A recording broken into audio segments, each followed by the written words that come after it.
Hey guys, what's up? It's Will Patterson here again with another video, and today I've got a new background. Yes, this is my new office. Well, it's not new, it is an office that I've just refurbished, and I've got like everything for filming in here now. So everything should be looking much better than they did, and I feel a lot more confident giving you guys some videos, so have that one. Anyway, this is my first day officially back at work. When I say officially, I have been doing little bits and bobs, but yeah, today's my first day back at work, and that means I've been doing client work, I've been doing logo work, which is client work, looking on YouTube, thinking of new ideas and stuff like that. And I thought, to kickstart my working day, I'm gonna do a YouTube video with my new equipment and everything else, so here you go. So this video is all about how to make your logo design look amazing. Tip number one, if your logo is easily identifiable when it's scaled right in, so zoomed in or zoomed far away from you or cut up into little bits, then you've got a good logo there. That means it stands out from the crowd, so you can't really go wrong with that. If you look at the Google logo, I'm not going to put it up on screen, but if you look at the Google logo, cut it up into little bits and show it to someone that hasn't seen what you've been working on, they can tell that that is a Google logo from the colours that are there. Look at the Apple logo, cut that in half, zoom it far away, people can still tell that that's the Apple logo because of its defined shape and colour. Look at the Sony logo, look at Panasonic's logo. Look at all the logos and see if you can cut them up. If you're trying to test whether your logo works well or not, that is one way you can tell if your logo is going to be good or identifiable. Even looking now on the top of the camera that I'm using, the Canon, if you just showed the C from the Canon, which is a weird C, it's like sort of a Celtic C, then people will be able to tell that is from Canon. Amazing.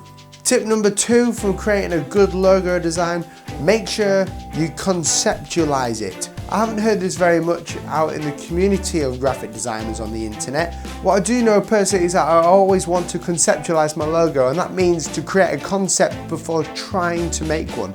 If you've got something in your head that looks great, that's amazing, but if you don't and it's a job like it is for me, then you're gonna have to concept or conceptualize the logo. So create ideas, see what they want to see, write down what they want to have in the logo, what is the company all about, stuff like that. Tip number three. Make sure you always design your logo in black and white at first. That's the key, it's at first. You want to make sure that the logo is easily identifiable in black and white, because a lot of print media nowadays is just black and white, and if you've got a letterhead that isn't in colour, you want to make sure it's in black and white. As good practice, I always do my logos in black and white just to make sure that everyone can understand it, everyone can see it and stuff like that. If you're doing an illustration or a piece of artwork like the things you're seeing behind me, then definitely use colour, because that would be boring unless the idea is supposed to be without colour.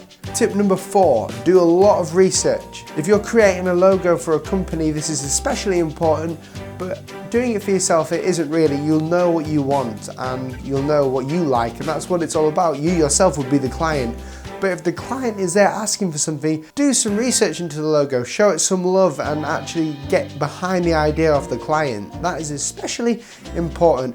And researching is one of my favourite parts. It means that I can sit there on the computer for a good hour and just look at other people's work, critique it, see what they're doing better than me, see how I can do that. And that's how I got better at graphic design, is by practicing, critiquing and all that sort of stuff. So that's really important. Go ahead and research for your logo design. Tip number five, practice, practice, practice. And what do I mean by practice? I don't mean that you just practice creating different logos. I mean practice creating that logo. When you practice that logo design and keep repeating it, you'll get other ideas in your head. This is part of the evolutionary process. If any of you follow me on Instagram, and the link's in the description below if you want to go and do that, you'll see that in most of my work I'll put out a picture and it'll change within the next hour. It might completely change, or something on it will change. And that is because I keep practicing the logo I've got there. It's sort of like trial and error, but it's a bit better. Tip number five, always start in pencil, never start in the computer. With the pen and pencil, everything is much more free. You've got loads of freedom. I mean, in Illustrator, you have lots of freedom there, but with pen and pencil, you can open up your mind to shapes. A logo designer is cutting the bare bones out of everything. It's just the bare bones of the company, and you're trying to make the littlest thing look amazing. So using pen and paper, or even pencil and paper, is highly advisable, because then after that, you've got a load of freedom to do whatever you want. After you've done the pencil and paper thing, go ahead and scan it up and put it into Illustrator, and you'll find that the process is so much more easier because you've written down your ideas, you've actually drawn your ideas on a piece of paper. When I first started, no one told me this, so I did it all in Illustrator.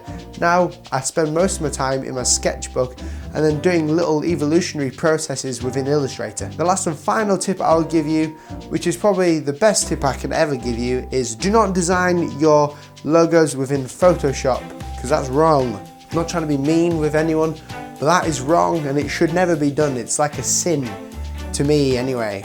Illustrator is vector graphic. Now, a lot of people may not understand what a vector graphic is, but if you're new to Illustrator, it's different to Photoshop because all the shapes there are what's known as vector shapes. Vector basically means that they're not identified by pixels. By that I mean the computer doesn't see them as pixels.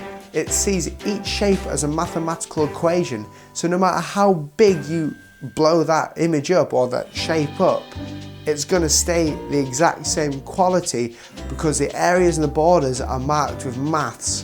Because when you design something in Photoshop, yeah, it might be easier because you know the program, but you can't scale it up. So that's the problem there.